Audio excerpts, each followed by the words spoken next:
Tuchel has been sacked from Chelsea Football Club. I need to repeat that because I've just woke up in the morning.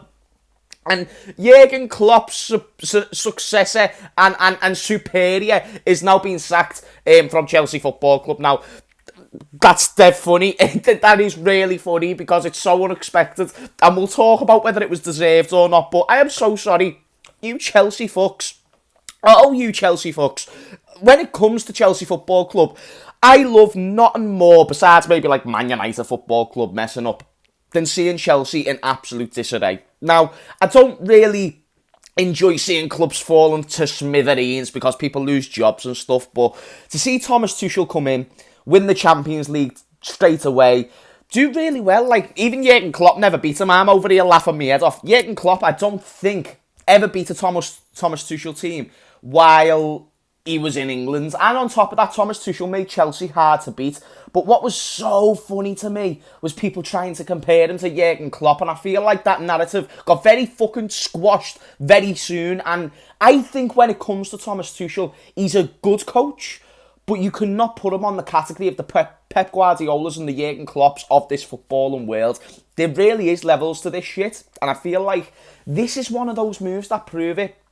I feel like the level of investment off Thomas Tuchel, and from what I've heard, he has a lot more influence on the say of transfers at Chelsea than what other managers do at other clubs. And I do think when it comes to it, he never done enough with what he had. I feel over time, the squad that he took over weren't the greatest, but then he won the Champions League, he won all those games, and his best spell came with another man's squad.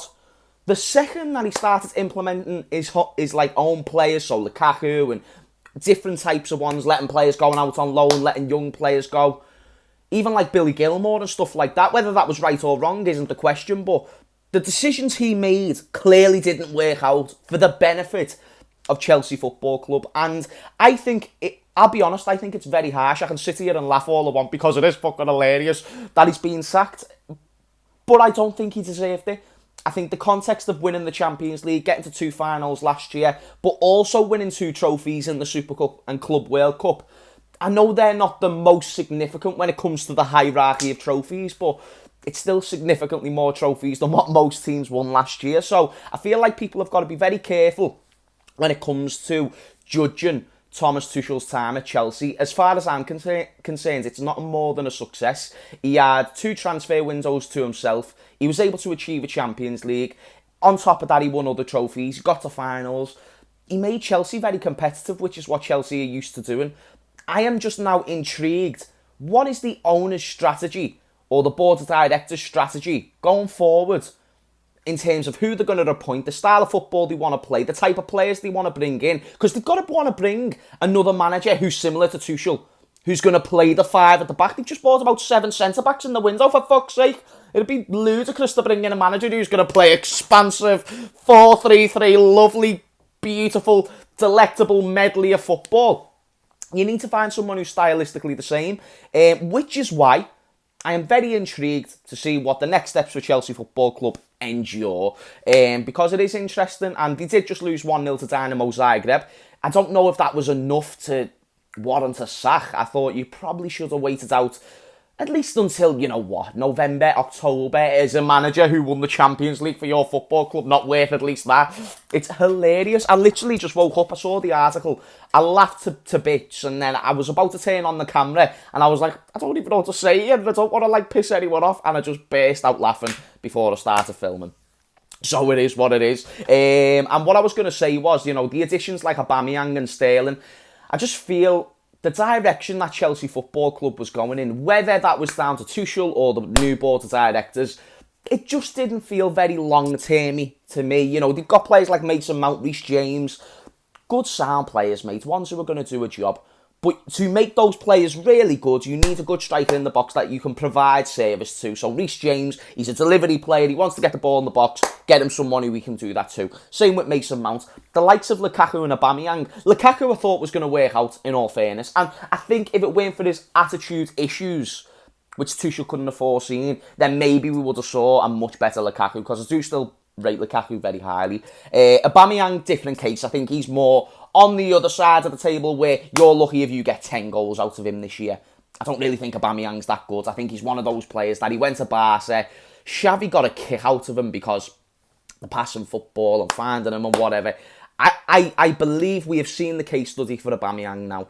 Raheem Sterling, very good player, but the way some Chelsea fans were talking about him as the Messiah or the Saviour or the man who significantly improves Chelsea, I think you are just as good with Raheem Sterling. I think Raheem Sterling is obviously better, more experienced, but probably just a slightly more glorified version than Timo Werner. And I mean that in the nicest way. I don't mind Timo Werner as well, but he's not the most end product type of attacker. The same goes with Raheem Sterling. So I just didn't see how does Aubameyang for Lukaku work out? How does Raheem Sterling for Timo Werner significantly improve Chelsea as a football team? I didn't understand that, me personally. And that's why I've just got out of bed with a bird egg, turned on the camera, laughed and in a very sadistic way, and then just rambled on for about 5 or 6 minutes.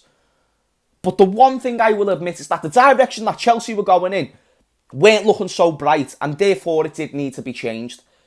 In ways, now again, I still think it was too soon. So whether it was keeping Thomas Tuchel but still changing the direction, that's up to Chelsea, but clearly they feel the way to get that change of direction is by letting go of Thomas Tuchel. So I would really love to know what you all think in the comments down below. This was just a short video of my reaction. Get your comments in, get your likes in, and get your subscriptions in if you haven't already. But yeah, Chelsea fans, I'd love to hear your opinion. Neutrals, happy days. It's just a shame Jurgen could never get a win over Thomas Tuchel, his son. He's our fucking son. Hey, don't worry, Thomas. Even with £500 million, it's not so easy to win it all. So Jurgen Klopp still remains as the only manager currently in the Premier League to win a Premier League and a Champions League with a Premier League club, yeah?